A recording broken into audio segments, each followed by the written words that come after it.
আজকে আমরা ভুট্টা সেদ্ধ করে খাবো। এই ভুট্টাটা ছুলে উপরের খোসাটা ফেলাই দিয়ে আমরা সেদ্ধ করে ভুট্টাটা খাবো। প্রথম আদিবাসীরা খায়, আদিবাসীদের মতন আজকে আমরা সেদ্ধ করে খাবো ভুট্টাটা।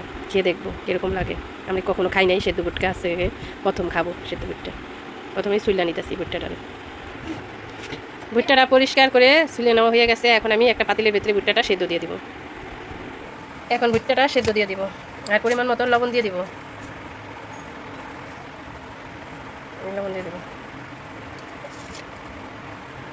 এখন সেদ্ধ দিয়ে দেবো। এখন গ্যাসটা জ্বালিয়ে দেব। বলক উঠে গেছে, এখন আমি একটু নেড়ে দিচ্ছি।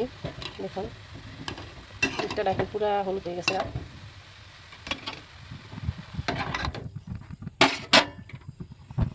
এখন ভুট্টাটা আমি ভালো মতো সেদ্ধ করে নেব।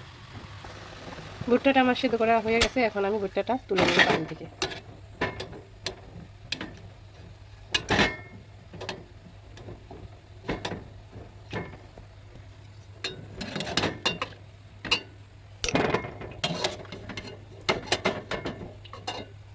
ভুট্টাটা তুলে নেওয়া হয়ে গেছে, ঠান্ডা হলে তারপরে খাবো। ভুট্টা সেদ্ধটার ভিতরে একটু লবণ কম হয়েছে, আর আমি একটু লবণ আর হলো গিয়ে মরিচের গুঁড়ো দিয়ে দিয়েছিলাম। এখন আমি ভুট্টাটা খাবো।